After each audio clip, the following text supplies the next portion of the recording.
Welcome to the Empowered to Connect podcast, where we come together to discuss a healing-centered approach to engagement and well-being for ourselves, our families, and our communities. I'm JD Wilson, and I am your host. And today on the show, we do another deep dive into an issue that it is widespread, especially amongst families with kids who have endured any kind of early adversity, stress, or trauma in life. And that is, how do I handle manipulation and control?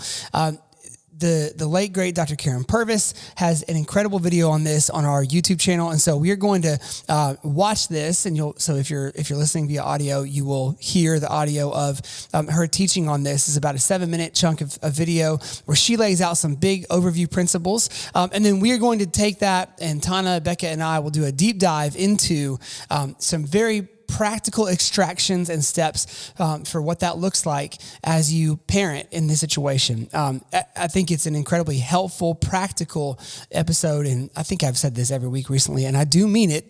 There have been just some things, some instances where I have really needed these reminders recently in our home. So I've been very thankful for Dr. Purvis and her legacy living on, as well as these conversations that we're having. So hope that is practical for you. And before we get to the episode, we are so excited to share with you guys some big news. As you know, if you're a regular listener, we empower facilitators to take our parenting course, Cultivate Connection, to their local communities. We are so grateful and so proud of the work our facilitators are doing to provide life-on-life support for parents in their local communities. Over the years, many of you have reached out asking for a course online, especially those of you who do not have a facilitator near you. So first, as a reminder, we've currently got an opportunity to sign up to become a Cultivate Connection facilitator. So check our website for those details if you are wanting to help lead that charge in your community to become part of our growing network. Applications are due soon, and we would love to consider your application. But if you're just wanting to take this class and for whatever reason, the opportunities available have not worked out for you, we are offering Cultivate Connection online for the first time ever. And you, as an ETC podcast listener, get 20% off of that course with the code ETCPOD-23. So that's all caps, ETCPOD-23. Sign up for our online course today, and if the dates and times line up with your schedule, that is awesome. This class will be live, not recorded, and it is starting soon. So that is ETCPOD-23 for 20% off of the parenting course, and we would love to see you there. Now, without any further ado, here we are, Tona, Becca, myself, with the late, great Karyn Purvis and Michael Monroe. Well, so Tona and Becca and I are back today, and we wanted to tackle another topic that is kind of a hot button issue within parenting. And specifically, if you are parenting kids who have had any type of challenges, early stress, adversity in life, who have endured trauma, one of these kind of misunderstood behaviors that gets labeled as bad all the time is manipulation and control. And if you are to venture to our YouTube channel, our most watched video ever, and guys, dramatically more watched than anything else, like 6 times more than anything else, is Dr. Karyn Purvis talking about how do I handle manipulation and control. And so we thought, a few weeks ago, we walked through this with how do I handle lying, and Dr. Purvis's video on that. And so we wanted to do this again, but with this particular topic, because it does tend to be such a difficult thing as a parent to navigate. And for the most well-meaning parents, of whom I would consider myself one, I'm a well-meaning parent. Like, I love my kids and I want to love them well. This particular behavior has a tendency to just push the panic button in me. And so anyways, we're going to watch through this video and listen to Dr. Purvis's thoughts on the topic, and then we'll jump into it as well. Becca or Tona, any thoughts that you want to share before we watch this? You just want to jump into it? I think I'm ready to jump in. I appreciated what you said. Well-meaning. Yeah. Awesome. Good. Yeah. Well, all right, let's do it. In just a moment, we'll do it. Here we go. Great tools for children who didn't have a voice are manipulation and control. Now, all children explore manipulation, even in the most loving homes. All children explore control in even the most loving homes. Again, this is a normal developmental exploration. For the child from the hard place, manipulation may have become the way they believe they survived. Control may be what they believe stood between them and death. Now, when we look at a child with these issues, obviously those issues are not okay. But again, I don't want to overreact. I don't want to label my child a controller or a manipulator. I want to stand back from the behavior and realize it has a function. So if a child is saying something to me, for example, they want something, but they're using a manipulative round to get there, I will say, well, stop, sweetie. Now I'm going to be matching. I'm going to be looking into their eyes, and I'm going to say, now, whoa, stop. I want to meet your need, but I need honest words, not this little roundabout. Okay, so give me honest words. Let me see what we can do. Let's work it out together. And very often I will find a child say, well, I really want X. Now, if it's in my power at that moment, I'm going to say yes, because I want my child to know they don't have to use tricks to be heard by me. Now, I can't always say yes, obviously. I shouldn't always say yes, but I can say it a lot more often than I do. So we know from child development that there's a continuum of two poles that predict the best development long-term: predictability and control. So some of our children have come from very unpredictable environments. Some of them have come from very controlling environments. But appropriate levels of predictability and control will help our children let go of the need to control the world. We have mothers who come to us saying, my child tells me what shoes to wear in the morning. So I say to that child, you know what? It's not okay for you to tell mommy what to wear, but let's go to your room and choose what you wear tomorrow. So I'm going to take away control of the world by giving my child appropriate control. Every one of our children must have appropriate control in their environment, and they must be able to predict what's going to happen. So I can take away these tools by giving, I can take away manipulation and control by giving my child appropriate levels of predictability and control in their environment. I can become their partner. Again, it's very important to come alongside of the child. It's not like, aha, gotcha, being bad, but rather, sweetie, let's work on this together. That's not okay. I'm listening to you. Tell me what you need. So one of the primary mistakes that parents make about this is thinking my child is so controlling, I'm going to take away control of everything. And see, they're going to learn to make good choices by making small choices. I remember one darling little girl we worked with who had to be in control of everything. And she was just a tiny little bitty snippet of a thing. She was like 5 years old. But her mother was there and I was there with her in the home. And her mother said, sweetie, we're going to have a peanut butter sandwich for lunch. Come on to the table. And she said, no, I have a better idea. Let's have a peanut butter sandwich for lunch. The little thing just had to feel like she was in control.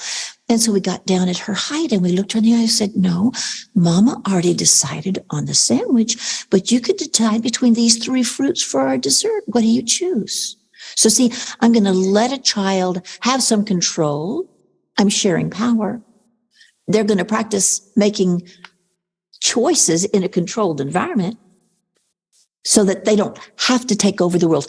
I have had a child come, for example, to our camp who was hungry many, many times. He would come into the camp door every morning asking exactly what we would have to eat all day long. And I went through what we would have for the morning snack and what we would have for the noon snack and what we would have all day long. And I did that with him for a number of days, more than a week, every day. I went through.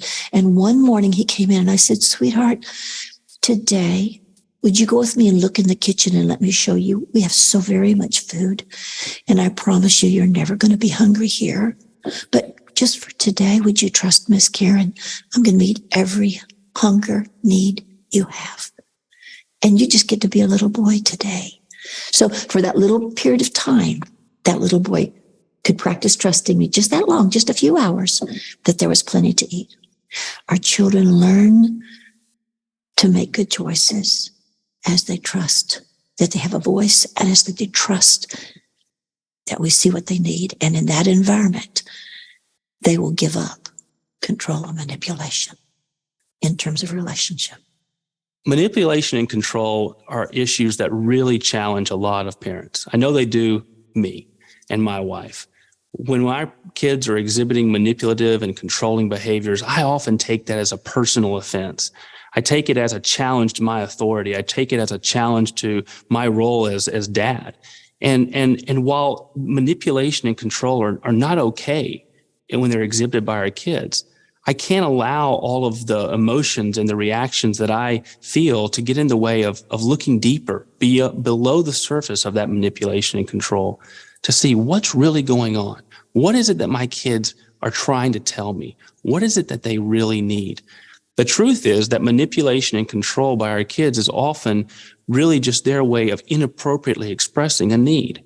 And if I can get past the personal affront and the personal offense that manipulation and control represents for me, and get to the heart of that need, help them understand that I'm here to meet that need, to help them meet that need, and more importantly, to help them appropriately express that need, then oftentimes what we can do is we can deal with the manipulation and control, not by coming down heavy and hard on it, but rather becoming more connected so that we can help our kids understand that we're their advocate, we're their coach, and we can help them both identify, articulate, and meet the deep needs that they have.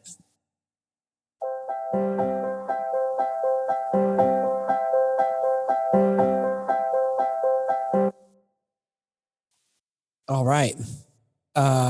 Once again, it is just great to hear from Dr. Purvis and from Michael. We could probably just start right now and talk for the next 2 hours about what we just heard. I know we took several notes each. And so, Tona, maybe out of the gate, why don't you start and we'll just start walking through what we just heard. You know, at the very beginning of the video, Dr. Purvis sort of took the conversation. I think I appreciated the on-ramp, because what she was basically saying is that all kids have a developmentally appropriate pull towards figuring out how they assert their control over their environment. That's a very developmentally appropriate thing to do. In fact, one of our kiddos right now that will go unnamed has this funny little thing that's happening, and they're super playful and gregarious, very full of energy. And it's so done playfully, but they're one of the sayings they have right now is, "Oh man, I thought I could get away with that." And it's it's usually silly stuff. It's not something they're really trying to get away with. It might be "Hey, can I have a Coke for breakfast?" And I'll be like, "Oh man, I thought I could get away with that." So it's a thing they're doing right now. They're 10. But even that is "Oh man, I thought I could assert my desire and my control right now in this situation." So we're handling that playfully. But the thing Dr. Purvis said is she wanted us to think about, well, what about kiddos who've experienced adversity and trauma and hardship? And JD, you said it at the beginning, there is something else that happens. And so all children have a developmentally appropriate way they are navigating the world through trying to control situations and circumstances. I do, we do, people do, kids do. But then there is something additional going on with kiddos who have had hard experiences happen in their life, places they couldn't assert control in order to keep them safe.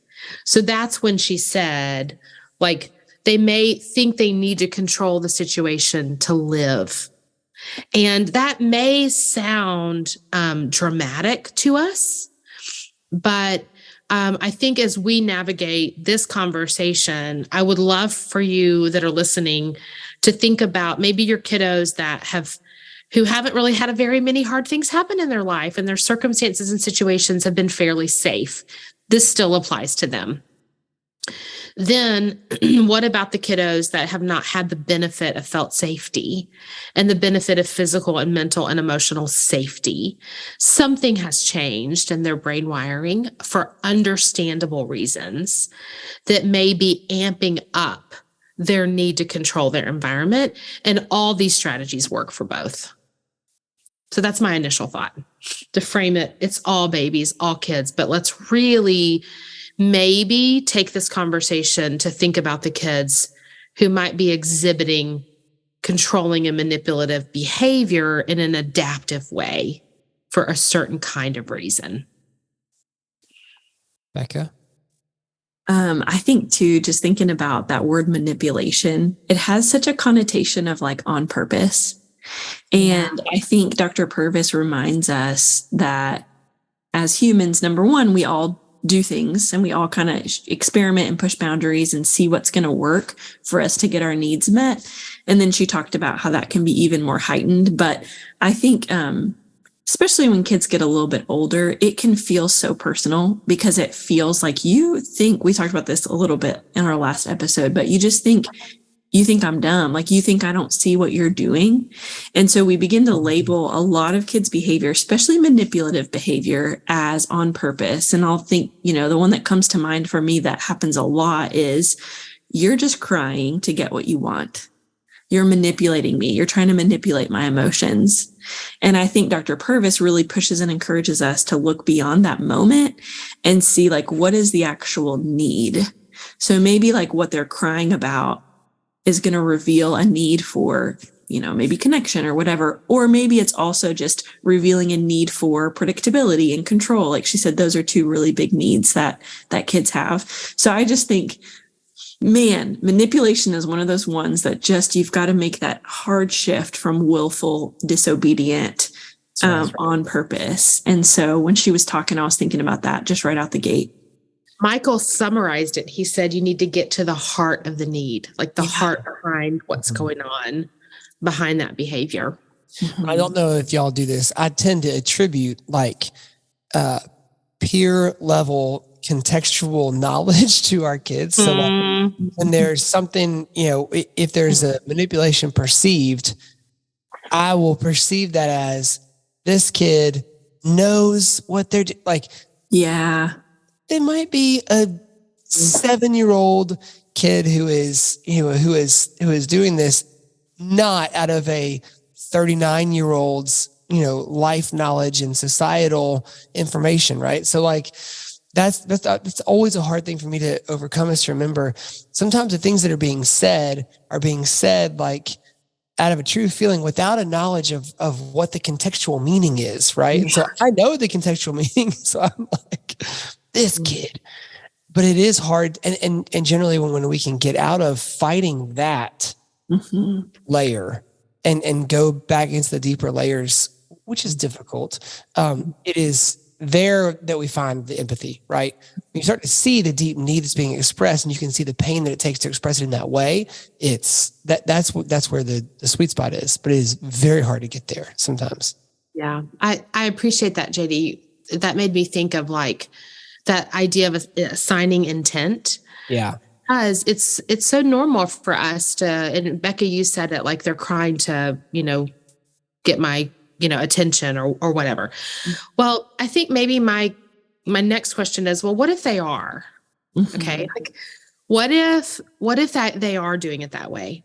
So in our world of like trauma-informed, healing-centered engagement, we talk a lot about this idea of like adaptive strategies. Sometimes they're called maladaptive, but I appreciate this idea of like, well, they aren't necessarily maladaptive because they were needed in certain moments to actually get their needs met.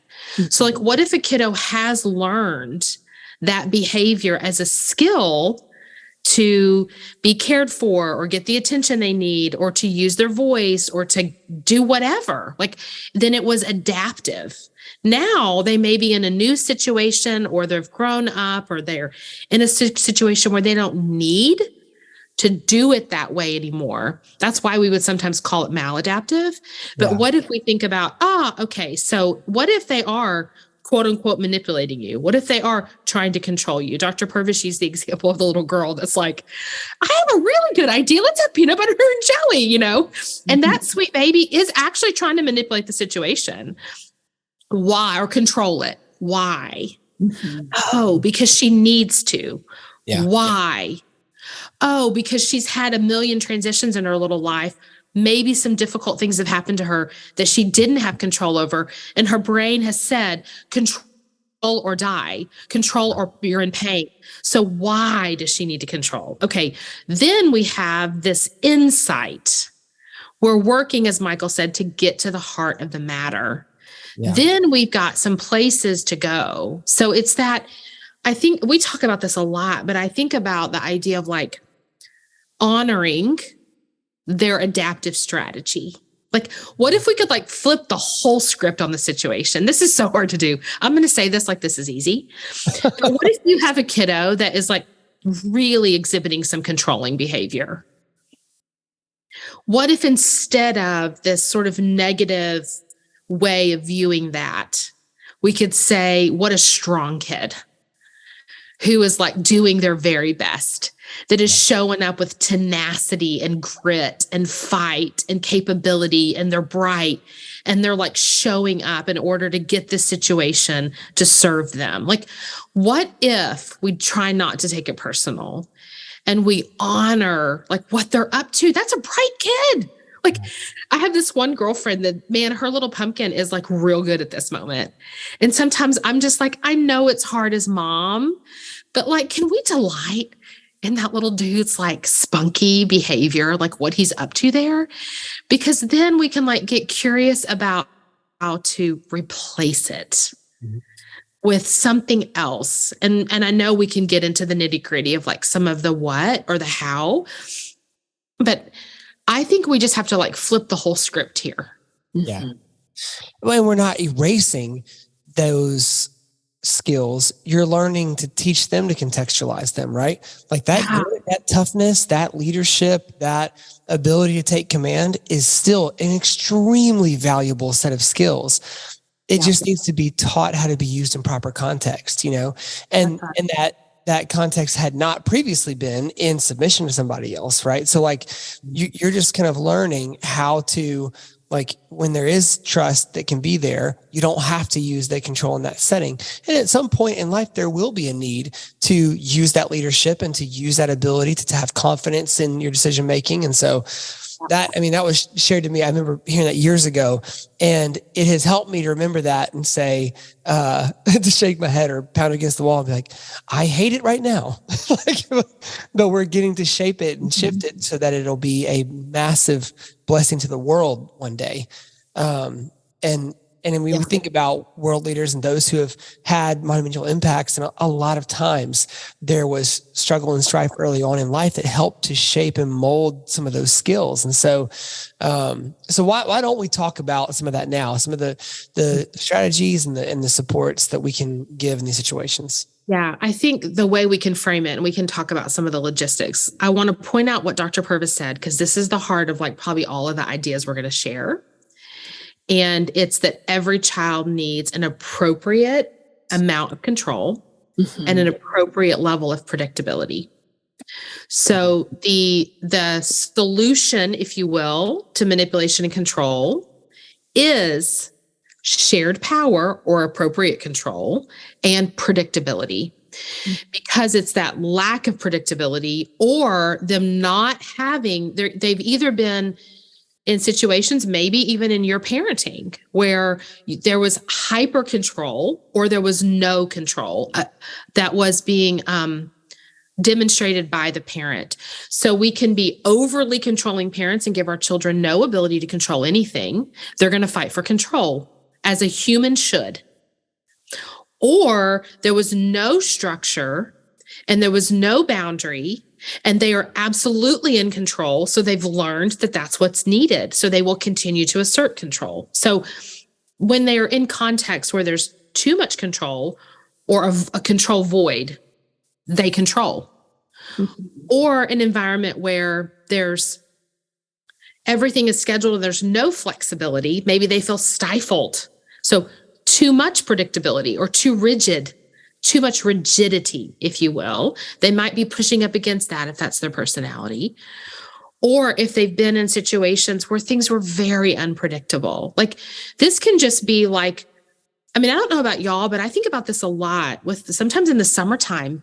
My kids are not their best sometimes in the summer because there's just like no general predictability to their day. So predictability actually settles kids down. Or what about a scenario where there was a lack of predictability and it was a harmful environment? They were actually being abused and that abuse was unpredictable in its rhythm. Or they had to go through painful transitions from family to a different family or from, one place to another. And it was a life transition that they were not in control of and it was unpredictable. I can think about kiddos that have had a lot of medical things happen to them. And when you have acute medical scenarios that happen, those are unpredictable. Like what level of predictability has life given them? And then how might their behavior or their adaptive strategies be responding to inappropriate control and a lack of predictability? And that cannot be overstated. Those things are at play in some shape or form, in some formula. And so the replacement is appropriate shared control and predictability. And I'm sure y'all got some good thoughts on that. Oh, I just think it's so helpful because as adults, it's like you have to put yourself on the map. Am I giving predictability? Like in this situation, am I providing a predictable or stable or consistent environment? And some of us, the answer is like, yeah, everything is super predictable. Great. Are you giving enough options for the kid to exercise their own decision making? And so I think that, sometimes we talk about it lots of different ways. Talk about balancing nurture and structure. We talk about this idea of sharing power. And so I think you've given us a great framework, Tona, to think about ourselves. And then whichever way you lean, you're going to need some strategies that help move you closer. So if you are more of like a fly by the seat of your pants, every day is an adventure, and you're noticing that your kids are inappropriately, I think about the story Dr. Purvis said about, Mom, you're going to wear these shoes today. Like that could have been happening because it might have been a situation where there was no rule. Like there's no rules, there's no structure, there's no anything. So if you're finding yourself in that situation, there's so many ways to increase predictability, and they don't have to be mean or hurtful. It can be, we're going to have a general schedule of our day. And maybe we're not like hour by hour, minute by minute people, but we're going to talk about at breakfast. Hey guys, after school, remember we've got soccer practice. Then when we come back from that, we're going to do some rest time. And then we're going to get ready for dinner. Like just talking through an order can be super helpul. Let me say something. I'm going to give you a quick example because I know you've got another idea. We are at day 3 here in like real life in Memphis on like an ice day. Yep. So kids are home from school. I'm working from home. The predictability of a normal school schedule is not there. Day 1 was all fun and games. Everything was going great. I could tell yesterday, like we're, the wheels are on the bus, but we are teetering. I mean, it's wobbling. It's feeling wobbly over here at the Ottinger house. I mean, y'all, I didn't have some plan. My plan yesterday was I had to work. Yeah. I have a plan for the children. Yeah. I pulled out a random scrap of paper and literally jotted down a very random structure for the day. Hey, we're going to do this for 30 minutes. We're going to do this for 30 minutes. We're going to have these are some choices for your time. And it totally switched the entire environment of how the morning was going. Yeah. One of my kids carried that piece of paper around for the next 5 hours with 2 colored check marks and checked it off when they did it and when their sibling did it. Like it was a teeny tiny accessible on this. I mean, I was like, hey guys, let's write out what we're going to do for the next 4 hours while mom works. Like it was all we needed. So I want to get back to that, but I want us to think about like, this is not always rocket science. Mm-hmm. This can be like super attainable, quick little bitty adjustments to like providing a little structure and predictability. You should have texted me. I can attest. We were on a Zoom meeting and Tona said, I just need a minute. And I'm not kidding. It was probably like 2 to 3 minutes. So this was not like an hour-long planning That's family true, Becca. meeting. Like this was, hang on, Becca, I'll be right back, but I need a minute. I think I went and filled up my coffee cup and came back. And by the time I was back, I think my kids need some parenting. I was like, I'll be back. I need to go parent. Just a minute. Hang tight. You did. Yeah. You Anyway, did. I sorry love to that interrupt. idea though. No, I think that's yeah. And I think snow days are a great example. Lots of families have predictability, but it is those times when like something pops up. Or I love that you mentioned summer. Some of my really good friends, you know, they were talking to me last summer and it was like, man, we're just having so much trouble.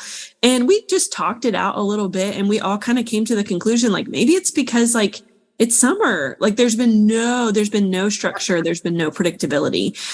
And then I think, so increase that as it makes sense for your family. At the very minimum, give them a heads up of what's to come and what the expectations are, rather than waiting. A lot of times we have in our head, well, obviously, after they finish this video game, it's going to be time to clean up. I mean, they can see that the house is dirty. Well, you, as JD said, have the adult contextual information, but you probably need to give them that heads up. Hey guys, when we're done with this, we're going to spend about 10 minutes and we're going to tidy up. Like giving heads ups is just an easy way to increase that predictability. I think the flip side of this coin is you've got some adults, you know, who want to control every aspect of a kid's day. And for those adults, letting go of a little bit of control, sharing power for them looks like, okay, do I really have to pick what they wear to school and the grocery store? And do I have to pick exactly what they eat and what color plate they get? Or are there ways for me to increase this kiddo's sense of control? I know these examples might sound little kiddish. So for an older kid, are you able to negotiate with them? Okay, you have to get these things done today, but let's talk about the order. Like, I think it would make sense to go ahead and clean your room because then you have fun the rest of the day, but let's negotiate that. What do you want to come up with? What do you want to propose?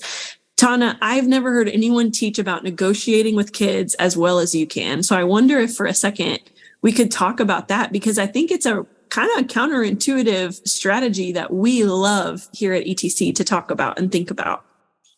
Yeah, you know, it's funny. I wonder, maybe the reason you like me talking about it so much is because it was like one of my this is like something I've really had to figure out, because I like control. Like I am a controlling person. For Enneagrammers, I'm an A. Like I like efficiency and smart thinking and like get stuff done quick and like, let's make a good plan. And like, those are good things that feel very comfortable for me. And so we started our parenting off as everyone does. Like we parent how we are. Mm-hmm. Like we show up to parenting with ourselves. Okay. And we're going to parent ourselves through, like, that's how it's going to happen. And we have to be really aware of how we ourselves are impacting our children. And sometimes our self naturally is going to bless the socks off of our babies. And sometimes ourself, the way we are, is not at all going to be what our kids need. So it is about moderating and changing the way you're interacting and your mindset, maybe with some stuff. So I can think about when we first, it was Dr. Purvis that was our first thought when we started thinking about this video, probably because it's however many years old. I'm sure I heard it and I was like, whoa, my goodness. I'll say, whoa, Nelly, because that's what Dr. Purvis used to say. Whoa, Nelly, Tona, things are not going great at the Ottinger house. So we started simply, our kids were kind of on the younger side, and we started giving them the freedom to ask for a compromise. And if kids are little, you can say deal. So let's talk about control. And Becca has said it a couple of times, but let's highlight it. It's sharing power and giving voice. So if you have an idea of how something should go, which I do most often, then children need the ability to have a different opinion, FYI, than you. And their opinion's probably okay many times. So she said, be ready to sort of say yes. So our little phrase here at Empowered to Connect is say yes when you can and no when you need to. And she said, sometimes you're going to need to say no. Okay, so that's the appropriate amount. So how this worked when we were little, when the kids were little, was just teaching them that if I said something as a definitive, then if we taught them to come respectfully and ask for a compromise. So it would be something like, hey guys, it's 5 more minutes till bed. And then you hear the whining and the fussing and the complaining or the grunting or the eye rolling, or something gets thrown or they start crying. And you're like, well, that's a behavior that, what are they trying to do right there? Well, they're probably expressing disappointment and they're frustrated. They don't want to go to bed. They might do something to try to even erupt the household as to avoid bedtime. So you want to replace that behavior with something else. And the thing you replace it with is good words. And Dr. Purvis said that. So you need to teach them how to say, well, Bubby, I can see that bedtime is not making you happy. The thought of bedtime is not making you happy. I'm guessing you had a different idea. Would you like to ask for a compromise on how we get to bed? Mom, this happened to me 2 nights ago. Can I please finish this round on, the Nintendo Switch? They were doing some boss battle on Pokemon and they needed to finish boss battle. How dare I say 5 minutes? Boss battles take 15. And I'm like, okay, just give me some quick words. Hey, Mom, can I finish this boss battle? Sure. Like, that is not an easy thing to start doing as a family. It will not work right away. It won't. You're not used to it. Your kids aren't used to it. They don't know the pathway. They don't know that you can relate with them this way. They don't know that you're willing to give them a little bit of control over how the night goes. So it's not going to go well first, but practice it. So then, Mom, can I have 15 minutes to finish boss battle? Sure, buddy, 15 minutes. Okay, what's going to happen when 15 minutes is over? Yeah. I have 20 more. Becca, and you'll be like, oh, babe, I wish I could give you 20 more. Like, it's time for bed. So when you give your kid the freedom to do compromises and ask for deals, you don't stack them. Like, that's the boundary part. You make a compromise, you make a deal, you stick to your guns with kindness and control of the situation. But it's like, I think sometimes, and maybe not everybody would relate to this. I'm going to just talk about myself, Tona. I was not in the mindset in my young parenting that I am parenting human beings. I was parenting children. Okay. And I had a mindset about children. And I needed to flip my mindset to, these are human beings that have opinions, needs, thoughts, and ideas. And the earlier we can negotiate them together with respect and kindness and compromise, and I can still be the parent, the better this whole thing's going to go. So it can sometimes be as much of a flip as let your child have an opinion. Let them have an idea, and if you can, give them the ability to sort of roll that way. So Dr. Purvis, she modeled it very quickly. She reminded sweet baby girl that Mom had already decided on the sandwich, but she scaffolded her. And maybe Becca, you can talk to us in a minute about this idea of scaffolding, because she gave us a couple of examples, but she scaffolded her towards a little control of the situation by letting her pick what was coming up next. Guys, it's not rocket science, but if you do not operate this way, it is a really cataclysmic mental shift, major mental shift. Well, I'll throw this out before Becca jumps back in. The thing that I always have to remind myself, and you mentioned that you're raising human beings, I have to remind myself that at some point, our kids have to be able to do these things on their own in order to survive in the world and to thrive. One of the things that we've seen done when got kids that have a high desire for control is if you are a parent who has a high desire for control and you are trying to match wits with a kid who does, there is a list of items that have to get done in a day that is separated out by tasks. And some of them are screen time, because that's just a fun thing asked for on a weekend. Some of them are, hey, you got a 2:00 basketball game or whatever. All those things are laid out. And that kid, if stuff is time specific, it goes on that time of the schedule right away. Basketball game, we got to be there early. Here's what it takes. And then let the kid build out the day around it. Well, I don't want to do chores, but I'd rather knock them out in the morning. Well, some kids would rather do them in the afternoon. And if they'll do it, then does it really have to be in a time specific manner, right? But you're giving them the ability to think about, what are my preferences? What do I like? How am I going to like this? And then sometimes you're midway through that day and they're like, why did I choose to do? But it's, why did I choose? And not, why are you always making me do this? And so if you can begin to flip that, we have found that the reactive kind of, hey, 5 more minutes and then we got to do this.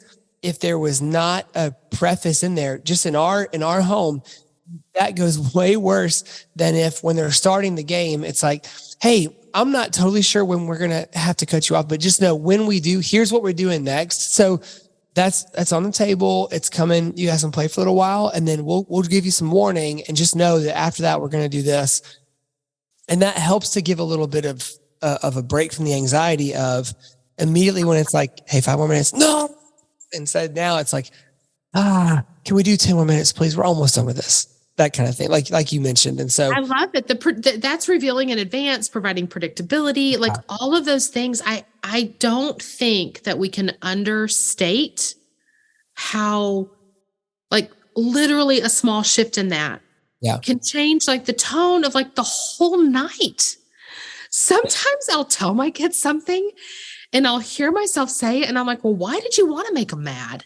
Yeah. I was like, if you literally had just delivered that in like a slightly adjusted way, they'd think it was a good idea. Now, why do you hate chaos in your house, JD? Like what? But I mean, right? Like what? To be clear, for both of us, these are things that were not genius parenting ideas first try rolled out from us. This is our survival skills, right? Like we learned this in reverse order after having lots of meltdowns and come aparts and frustration on the kid and adult side.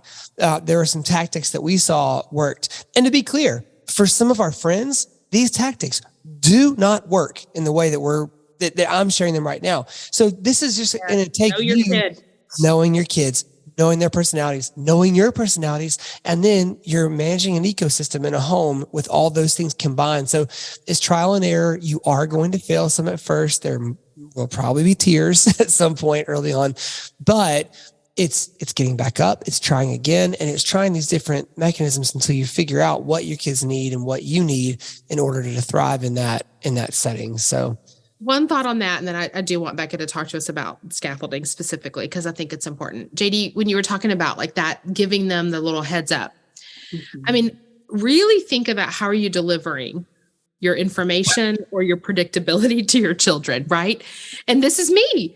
Like, what if, just hang with me for a second. What if it was like after dinner, what I know needs to happen is we need to finish a math sheet. We need to like clear the table, and then we get to watch America's Funniest Home Videos. Okay. Like what if I know that's what's happening? How I say that and deliver that information, like literally, like, because our bodies and brains react to others, it sets the tone. Yep. If I say, hey guys, listen, when we get done with dinner, you're going to have to do your homework, clear the dishes, and then we can watch that movie. Like, then maybe we'll watch it if you guys get your stuff done. Right. Or I say, okay, after dinner, here's what's going to happen. We're going to get our math sheets knocked out and we need to get the dishes done. And then we're going to also get to watch America's Funniest Home Videos. What order do y'all want to do that in? Like that's like inviting collaboration and cooperation and curiosity and connectedness and together. One is like, this is what y'all are going to do. This is what's going to happen. And y'all are going to have to knock it out. Do you hear me? Yeah. Or, hey guys, this is what's up for the night. Let's work this out. Like, which one would you rather have? 100% the second one. For those of you who are panicking going, well, hold on now. We've got to do this and this. Like, you don't have to give all of it as choice. You can say, hey guys, we are going to watch the movie last. And we're doing that because that's our last thing of the night. Yep.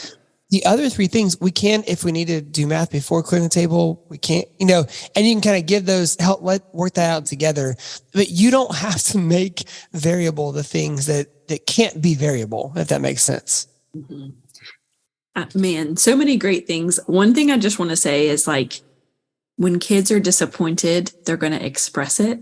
And so even for those of us that are giving tons of, choices and compromises, when you've got to set the boundary because no, we really we have to do this because it's due tomorrow. Yep. Don't throw the whole strategy out the window because your kiddo has a meltdown or cries or is upset, right? It's just, I think that can't be overstated when we're talking about control and manipulation. Setting boundaries is tough, but these strategies can help to minimize that disappointment. It can help that kid feel like they've got a sense of autonomy, like I get to make some decisions here. And Dr. Purvis said it, Tona and JD both said it, in developmentally appropriate ways. So we just want to sprinkle it in. And we've seen over time, it really does have like an overall benefit to how that kiddo negotiates their needs and navigates life and those kind of things. Something JD touched on is like, you may be hearing this strategy and be like, well, that's not going to work for my oldest, or that's not going to work for my youngest, or that's not going to work. And so there is an idea that we want to talk about called scaffolding. It's a word that was kind of originally thought about in the psychology and education world.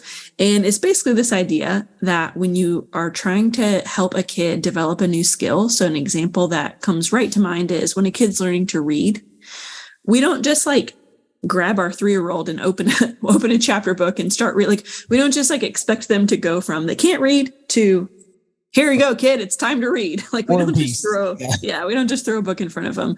No, we break that skill down into these little bite-sized chunks. So the first thing we want to do is we just want them to get familiar with letter sounds. And we do that through songs and through games and through, rehearsing it in poems and all that kind of stuff. Over time, we then start to blend those sounds together and we teach them that it's connected to something on paper. And so they're learning, oh, this letter sound goes with this letter, and they're learning those things. And then they're learning how to do that with help from us. And then over time, they can start to sound out words. And even still, there's a step where like, you can't read all the words because some things don't sound how they're spelled. So there's another layer of like, now we're teaching you some sight words that are spelled differently than how they sound. And so all that together comes together, and your kiddo is able to learn how to read over time. So when we come to these behavioral skills, like go clean your room, it can feel like our kid is manipulating or controlling the situation, or just flat out, I'm not going to do it, or I'm going to do it in a way that I know is not okay with you, or I'm going to do it, but I'm going to make everyone in the house miserable while I do it. And that's a big skill, like having the self-control to be able to like look at something messy and just organize, okay, this has to go here and that has to go there. That's a skill. Having the ability to regulate the disappointment that they feel that they can't keep playing their game. That's a skill by itself. Being able to even remember where stuff goes. That's a skill. And so scaffolding is, okay, let's pause. What are some things that could be going better in my house? How can I chunk that up? What's the letter sounds here? Like I'm using that as an analogy. How do we help them learn to read? How do we help them learn to clean their room? How do we help them learn to manage conflict? So we break it down into these little pieces and then practice that skill by itself. So if your kiddo, it has a great memory, they remember where everything goes, but they really struggle with disappointment. Think about ways to practice handling disappointment. Think about narrating that, modeling it. I feel really disappointed because it is the 3rd snow day in a row and I am cooped up in this house. Talk about it. Talk about your own feelings. Model that for them. There's too many examples to name, which is why I love that Dr. Purvis kind of framed this whole conversation around the idea that kids need predictability and they need to have a little bit of control. So again, with scaffolding, like just think about those things you want them to do. Think about you and your personality. Think about them and their personality, and then just find ways to kind of slowly walk towards that rather than grabbing Moby Dick and putting it in front of your 3-year-old and saying, okay, kid, time to read, like rather than just jumping straight into the big skill. Yeah, I think that's really good. Becca, when you talk about scaffolding, I mean, again, Dr. Purvis showed it to us. She talked about the camp when she had a little guy at camp that came in and needed to know everything they were eating that day, and asked for like a play-by-play on what was happening for food. And she said she did that for him for a couple of days.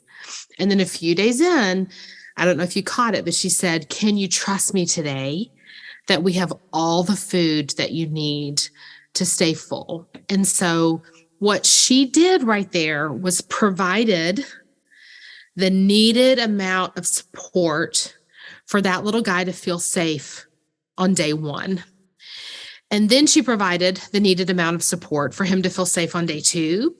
And then on day 3, she's probably thinking, maybe he can trust me a little bit more here because we've provided predictability and routine around food for 2 days. So maybe there's a little trust in the bank, and I can ask a little more of him today. I can ask him, and we can test the waters on, is he able now to trust and to rest in the fact that we are in control of the food and he's safe when it comes to food. So I think that what I love about that is that's that like deep scaffolding work, that how you are helping a child who maybe has experienced, so like that baby probably had like some food scarcity. Like, I don't know what his history would have been, but if he's coming in maybe hyper fixated on food, then to just say from day one, we got it, buddy, you're going to eat. You're good. Trust me, we've got food. Don't worry about it. You have actually provided no felt safety and probably driven his anxiety all week, which is going to come out in other ways. So if he cannot control and be at rest on food, he might not be the most well-behaved when it's craft time and recess time, and his behavior is going to exhibit his fear and anxiety. She set him up to succeed by sharing control and power simply by going over the menu. Like, that's how you scaffold a child to not need to control, to not need to manipulate. Can I highlight something there, Tona? Yeah. Man, it's just hitting me. How many times as adults, we have all the context, like JD said, and we just want so badly to tell that kid, you're going to trust me. Like, that's so silly. Like, we just have this such a dismissive tone. And that's one example, but man, like, they're just popping into my brain. So many examples of times when we get frustrated with kids and we want them to like, just trust us. And just by giving that, felt like overdoing it. You know, she was like, I had to tell them every single afternoon snack and every single morning snack. And when she's describing it, you know, I can hear people in the background going, Dr. Purvis, you did not really sit and tell him that every single day for the entire camp, did you? Like, what a time investment. And the answer is like, yes and no. She did it for some days, which might have felt excessive to some of the adults that were looking on, but it's what that kid needed. And then she slowly backed him off before asking him to trust her. Man, that's just like a profound example. And I'm just thinking, man, how many times do we just ask kids, I'm in control, just trust me, without building that foundation for them to stand on? And let's just play out what would have happened had she strong armed from the beginning, right? Like, one weekend, how's it going? So you're sending him home, because he is losing it on the counselors every day. He's driving them crazy, asking them every 2 seconds. Then he's flipping out when he does get hungry. He doesn't know if it's coming, and nobody will tell him for sure. And so he's throwing stuff, hitting people, whatever. And guys, we're not going to share specific situations, but Becca and I can remember definitively like being in a school setting when we worked together, and there being kids we knew were not getting adequate amounts of food for whatever reason. And we developed a secret, sorry for anyone in leadership who's listening to this, a secret stash, like a secret grocery store in our supply closet. And we just kind of knew when those kids come in, if you could see they're coming in on level 8 out of 10, hey, I tell you what, come over here real quick. Let's take care of this. And we had, different nutritional elements that we could get to those kids, because when those needs are met fundamentally, like that is there. Now, that was not an everyday thing. Eventually it got to where kids would come and ask for it, or they would let us know, and we would just go get it. So that if we remember that, like, strong arming the situation and treating it the way that you maybe in your most base instincts tell you to do it, which is, hey, you are fine. Do you think I'm not going to give you food? Like, what do you think this is? Again, putting an adult context into a kid world, like, you're going to be losing your mind in 5 to 6 days. And if you take that mentality with every kid ever, you've quit the job in a year or two, right? Whereas you learn this subtle shift in building trust in the beginning, and all of a sudden now you not only have this kid thriving at the camp, but then you are more confident than ever with other kids, you can find other solutions that you need to. And then you're having situations where real change is getting to happen because you are meeting the needs of kids and teaching them how to negotiate those needs. Well, JD, you just said real change. And that is key, because when you've got scenarios like we can use this one, Becca's probably got a million others we could talk about too, but like scenarios where if we could come in and provide a little structure, a little support, some scaffolded, like emotional support and investment, like being a child who has had a high level of need for control and manipulation because of their past, being at rest and trusting you does not come easy or fast. That's right. It takes time and repetition, but it does come. It will come, but you have to stay committed to providing that predictability and routine and shared power in order to help them find that place when he could say, okay, I trust you, and now I'm going to like freely go play. Yeah. That it's not causing the anxiety and stress still to be present in his body or in his mind. So it's not something that happens quickly. And we need to figure out how to like be patient with that. My other thought, like some of the behaviors that are sometimes the most difficult in families that cause parents the biggest distress. I'm thinking about things like, eating food that you're not supposed to eat, or overeating at night, or maybe even urinating or defecating in places when you shouldn't and where you shouldn't. Like some of those behaviors that are so confounding, they do have a purpose and a reason. Like the kiddo is doing it because something in them is not at rest and they don't feel like they are in control of their world. Rebuilding that level of control and predictability does not happen overnight. And you cannot punish it into them. Punitive punishment is not the antidote to manipulation and control. It never has been. And I can definitively say it never will be. Now, structure, please, that's predictability. Like shared power, please. Kind, scaffolded support, please. Punitive, reactive punishment is going to drive it. It's going to elevate it. It's going to change shape. It's going to change form. It's going to get more secret. It's going to get more destructive. I don't mean to be scary. I'm just being honest. Like, meet your kids with the highest level of manipulation and control, with the highest levels of compassion and support and predictability. Up the predictability, up the support, share the power, be flexible, be curious and playful and kind, and help their little bodies, go to rest.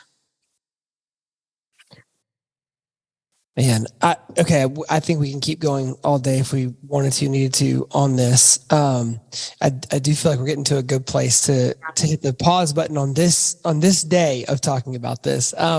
Guys, any last thoughts in terms of like, maybe there's people who are hearing this and they're like amped up and they're like, and I can remember sitting in the ETC parent class, and in the middle of the class, I'm like, oh my gosh, I just need to get home and start trying this stuff. And about 10 o'clock that night, I'm like, screw this stuff. This doesn't even work. Like these people, yeah. Because I'm trying to start, unrolling these different things in our house, and I'm messing up on my scripts and what I'm saying, and it's fumbling through. What are some good first steps in this? Maybe in, you're hearing this and you've got needs for these different elements in your house. What might be a good place to start in rolling these things out? I think always start with yourself. So think about your house right now, today. Is there a level of predictability? If yes, that's great. If no, how can you build that in? Do your kids have an appropriate amount of control over their own selves? Do they have any opportunity to make a decision? If you've got a 2-year-old, that's going to look different from a 22-year-old. So what's the right amount of control that they need? And have we thought about that thoughtfully? Maybe you did great with this when your kiddos were little, but you're having a real hard time with those teenager kids because they are growing and they need a little bit more control. And that's hard to let go of as a parent. So ask yourself, where am I on predictability? Where am I on control? And just like with anything, we're just trying to find that balance, find that middle ground and walk towards it however we can as a family. The other thing I would say is if the words manipulation and control really like got you fired up, like you clicked on this episode because so-and-so is a manipulative child and I am just about to lose it. Like if that is your if that's how you're feeling, take a minute and like really, really dig into that actual behavior and just think through it with some of the lenses that Dr. Purvis and Michael gave us. And just think about, is there anything that you heard that could help you think about that differently and therefore maybe respond to it a little bit differently? Those would be my 2 starting points. Tona? I think I could circle back to sort of how Michael summarized sort of the closing of that clip. And he talked about like, get to the heart of the need.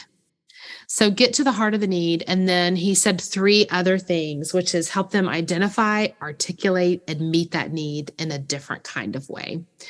So you're wanting to be curious and really help your kiddos figure out like what's happening below them, like below the surface of them.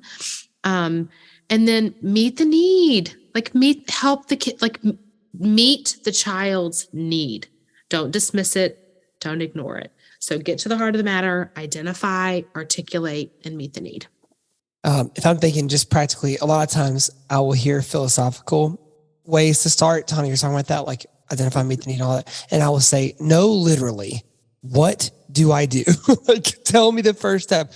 I will tell you, for us, one of the best starting places, and we are working through it every day, but think through your week, kind of outside of the moment. Think through, do we have any natural pressure points? Are there any natural, like, do mornings before school set us off? Are Saturday mornings rough? Sunday mornings rough? Like, think of where your biggest pressure points are, and can you try to hit those pressure points first? Good. So for us, weekends are always hard because there's some structure, but not a lot. And as adults, we think that's great. And that's tougher for some kids to handle. And so, can you make a plan for Saturday morning? Can you say 8 to 12, here's our plan? And it's a sticky note on the TV so that kids know, before they even turn on the Saturday morning, or it's a Friday night conversation before bedtime. But figure out those pressure points and try to make a plan for, if you can't do the whole day, just tackle a chunk of time with your kids. Try it proactively. When it comes apart on that next Saturday, go, did any of it go well? Did none of it go well? What worked well out of this? Let's try again the next time. So that'd be my advice, is pressure point, tackle that first, and then go from there. This is great. And y'all, I do feel, this is really helpful for me. And I feel pumped to parent the rest of the day. And so if nothing else, thank you for that, because these snow days they've been long. Oh boy. Yes. So. The wheels did fall off the bus today, by the way. They were wobbling yesterday. They flew off the bus today. Day 3. We're done. We were off day 1, wobbled yesterday, and today we're rolling more smoothly. Oh, good. Well, I don't need another snow day to get the wheels back on the bus. I need them back at school tomorrow. No, ma'am. Bus is going to school tomorrow. Where the teacher Yeah. Thank you guys for this conversation. As always, it's just good to step outside of the moment and think about just these really practical ways to support, things that feel as parents sometimes really overwhelming and can seriously break down our relationship with our kids.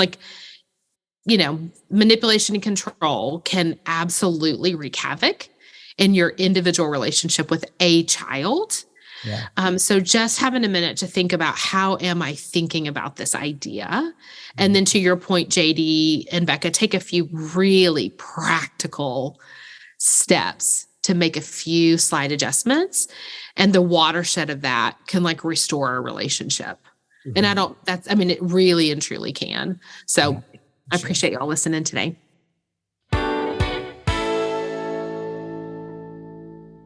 So just a very helpful practical video from Dr. Purvis, great stuff from Michael Monroe. And I just, again, as I said in the intro, very helpful for me practically, so I hope it will be for you as well. Don't forget, if you are interested in signing up for the online offering of Cultivate Connection, make sure that you hit our podcast. You can look at the show notes for the link, but also hit our website. Don't forget the code ETCPod-23 to get 20% off when you do sign up for the course. Again, you can get details in the show notes or in our website. For everybody here at ETC, for Kyle Wright, who edits and engineers all of our audio, for Tad Jewett, the maestro behind the music of the Empowered to Connect podcast, I'm JD Wilson, and we'll see you next week on the Empowered to Connect podcast.